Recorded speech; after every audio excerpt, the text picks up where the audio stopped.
तो दोस्तों आज मैं एक्सप्लेन करने वाला हूँ हाल ही में ही रिलीज हुई एक बहुत ही बढ़िया तमिल हॉरर मूवी को जिसका नाम है सिंक। इस मूवी को डायरेक्ट किया है विकास आनंद श्रीधरन ने, जो कि उनका डायरेक्शनल डेब्यू है। मूवी काफी इंटरेस्टिंग है, काफी पोटेंशियल वाली फिल्म है, आपको देखने में काफी मजा आएगा। और हाँ, एंड वाला जो ट्विस्ट है वो तो काफी बढ़िया है, तो वीडियो को एंड तक देखना।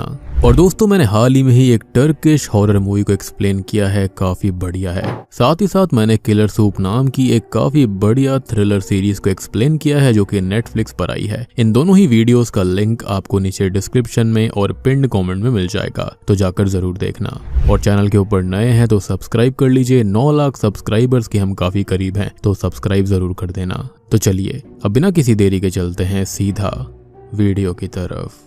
तो मूवी की शुरुआत में हम एक लड़की को गाड़ी में बैठा हुआ देखते हैं जो कि किसी का इंतजार कर रही थी। उस लड़की का नाम नेत्रा है और वो उसके बॉयफ्रेंड गौतम का वेट कर रही होती है, जो कि गाड़ी के अंदर आकर बैठ जाता है। गौतम यहाँ पर एक स्ट्रगलिंग डायरेक्टर था जो कि किसी प्रोड्यूसर से मिलकर आया था। प्रोड्यूसर गौतम की फिल्म प्रोड्यूस करने से मना कर देता है और इस वजह से गौतम का मूड काफी खराब हो गया था। अब नेत्रा उसका मूड ठीक करने के लिए अपने दोस्त सीबी के साथ वन डे ट्रिप पौंडीचेरी के लिए प्लान करती है और गौतम, नेत्रा, सीबी और मधु निकल पड़ते हैं इस ट्रिप के लिए।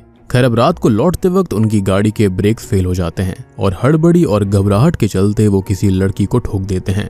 और अब ये वाला सीन और यहाँ से आगे के सारे सीन्स हम एक रिकॉर्डिंग के जरिए देखते हैं। अब आगे हमको दिखाया जाता है कि नेत्रा कोई सिंक प्लेटफॉर्म का इस्तेमाल करके अपने बाकी दोस्तों को मीटिंग के लिए इनवाइट करती है। यहाँ पर हमें नेत्रा थोड़ी सी स्ट्रेस्ड आउट दिखाई दे रही थी। खैर तभी मधु मीटिंग में ज्वाइन होती है और उसके बाद सीबी भी ज्वाइन करता है। नेत्रा गौतम को कॉल करती है जो कि कॉल नहीं उठाता और वो तीनों बातें करने लगते हैं, जिससे हमको पता लगता है कि कुछ ना कुछ गड़बड़ जरूर है। खैर अब नेत्रा के फिर से कॉल करने पर गौतम कॉल अटेंड कर लेता है और मीटिंग भी ज्वाइन करता है और वो सब फिर से बातें करने लगते हैं। यहाँ पर हमको पता चलता है कि नेत्रा को अस्थमा की दिक्कत है और मधु को एक्सीडेंट के चलते हाथ में चोट आई थी। और गौतम सबको एश्योर करता है कि उसने सब कुछ हैंडल कर लिया है और वो सब टेंशन ना लें।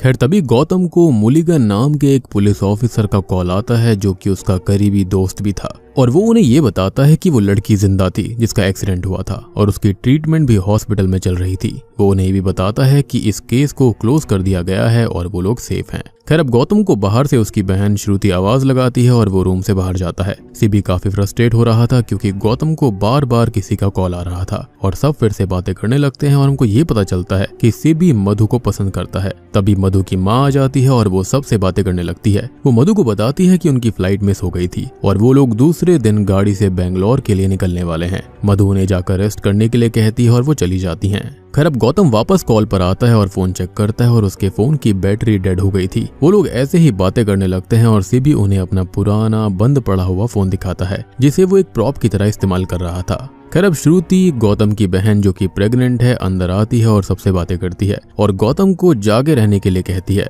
अब गौतम के ब्रदर इन लॉ को उससे कुछ बात करनी थी और वो वहां पर आने वाले थे। खैर अब फोन चार्ज होने पर गौतम फोन चेक करता है और उसे मुलिगन सर की ही कॉल आ रही थी। तभी डोरबेल बजती है और गौतम बाहर जाता है। अब गौतम ये बताता है कि उसके ब्रदर इन लॉ किसी फीमेल कलीग के साथ वहां आए थे। खैर अब श्रुति फिर से वहां आती है और गौतम उसे रेस्ट करने को कहता है और उनके लिए खाना ऑर्डर करता है। फिर से अब डोरबेल बजती है और गौतम की बहन खाना रिसीव करने जाती है। यहाँ दूसरी तरफ मधु को एसी का टेम्परेचर ज्यादा होने के बावजूद भी ठंड लग रही थी और एसी के मामले में उल्टा होता है, जितना कम टेम्परेचर रखोगे उतनी ठंड लगती है और जितना ज्यादा रखोगे उतना टेम्परेचर थोड़ा सा बढ़ जाता है। खैर गौतम के घर से बिल्ली के रोने की आवाजें आने लगती हैं और वो चेक करने निकल पड़ता है। खैर अब गौतम वापस आकर बताता है कि उसकी दीदी और जीजू तो घर पर ही नहीं थे और मेन डोर खुला हुआ था, जो कि बहुत ही अजीब बात थी। गौतम श्रुति को कॉल करता है और वो कॉल कट कर देती है और तभी नेत्रा को ऐसा फील होने लगता है कि उसको किसी ने पीछे से हाथ लगाया। उन्हें ये भी पता लगता है कि मधु भी घर में अकेली थी और हमें ये पता लगता है कि उनके साथ कोई पैरानॉर्मल एक्टिविटीज हो रही थी, यानी कि इनके फैमिली मेंबर्स कभी इनके साथ थे ही नहीं, यहाँ पर कोई और चीज ऐसा कर रही है। अब मधु इस चीज को कंफर्म करने के लिए अपनी माँ को कॉल करती है और उनको पता लगता है कि मधु के पेरेंट्स तो दोपहर को ही बेंगलोर पहुंच गए थे। इसकी वजह से मधु बहुत डर जाती है और उसे पिक करने के लिए सीबी उसके घर के लिए निकल पड़ता है क्योंकि वो उसको पसंद करता था, उसे बचाना चाहता था। अब सीबी मधु के घर पहुंच जाता है और उसके रूम का दरवाजा खोलकर वो अपने आप अपने ही रूम में वापस आ जाता है, जिसका मतलब यहाँ पर स्पेस और टाइम को भी मैनिपुलेट किया जा रहा था। गौतम अब नेत्रा को अपनी मॉम को उठाने के लिए कहता है और साथ ही साथ अपनी सिस्टर को कॉल लगाना कंटिन्यू रखता है। अब नेत्रा अपनी माँ को जगाने की कोशिश करती है लेकिन वो नहीं उठती, इसलिए वो अपनी माँ की हार्ट बीट चेक करती है और तभी उनकी आंखें अजीब सी हो जाती है। नेत्रा एम्बुलेंस को कॉल करती है और वो कॉल घूम के बार बार गौतम को ही लग रही थी, क्योंकि यहाँ पर स्पेस और टाइम मैनिपुलेट हो रहा था। लुक्स लाइक कोई ऐसी एंटिटी है जो कि इनके साथ ऐसा खेल खेल रही है। अब नेत्रा मीटिंग फिर से ज्वाइन करती है और हम ये देखते हैं कि उसकी माँ चल रही थी, जो कि पॉसिबल नहीं था क्योंकि उनकी इंजरीज की वजह से उन्हें कुछ दिनों के लिए व्हील चेयर इस्तेमाल करनी थी और वो खड़ी भी नहीं हो सकती थी। इसका मतलब नेत्रा की माँ पजेस्ड हो चुकी है और ये सब देखकर वो अपने रूम से भागने लगती है। अब तभी गौतम की सिस्टर भी कॉल उठाती है और उसको ये बताती है कि वो अपने रूम में ही है। गौतम तभी रूम चेक करने जाता है लेकिन वहाँ कोई नहीं था और फोन पर से उसे श्रुति गुस्से में रूम से बाहर निकलने के लिए कहती है और डर की वजह से गौतम वापस अपने रूम में आ जाता है। खैर अब वो मुलिगन सर को फिर से कॉल करता है और उसको पता चलता है कि मुलिगन की तो गाड़ी से टकराकर मौत हो गई है और वो लड़की जिससे उनका एक्सीडेंट हुआ था कुछ समय पहले उसने भी हॉस्पिटल में दम तोड़ दिया। अब गौतम अपना ईमेल चेक करता है और उस केस की फाइल को चेक करता है, तभी उसे पता चलता है कि उस लड़की का नाम चारू था और वो लड़की कोई और नहीं बल्कि उसके ही ब्रदर इन लॉ की वही कलीग थी जो कि उसके वहां पर आई थी। अब डर और गुस्से की वजह से गौतम चारू को अपने 3 दोस्तों को हॉन्ट करने को कहता है और इसके बाद मधु की माँ उसके पीछे आकर बैठ जाती है। मधु पीछे मुड़कर देखती है लेकिन वहाँ कोई नहीं था और हम ये देख पाते हैं कि मधु पजेस होने लगी थी।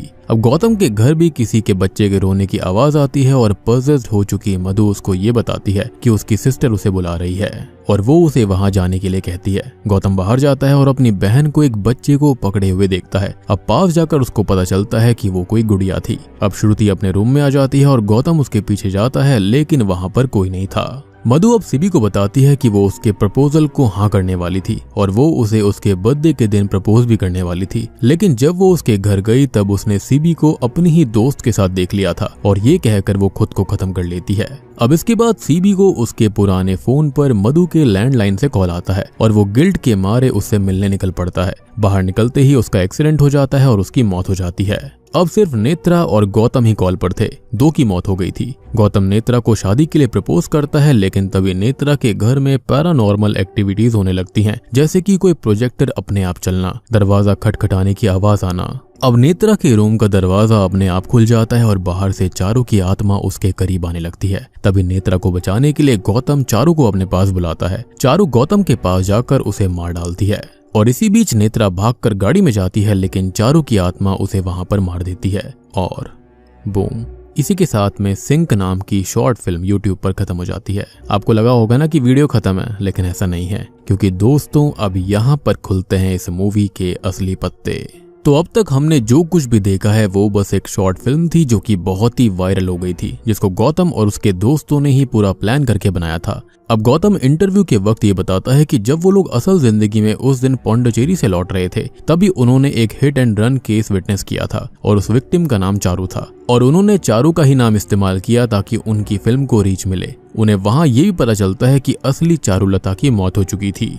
गौतम इंस्टाग्राम पर लाइव जा रहा था और अपने फैन से इंटरेक्ट कर रहा था, लेकिन शॉकिंगली तभी उसे अपने दोस्तों के कमेंट्स दिखाई देते हैं जो कि उसे भागने के लिए कह रहे थे और दरवाजा खोलने से मना कर रहे थे। तभी उसके घर की डोरबेल बजती है और दरवाजा खोलने पर उसको एक डिलीवरी बॉय मिलता है जो कि उसे ये बताता है कि किसी चारू ने ये ऑर्डर इसी लोकेशन से प्लेस किया था।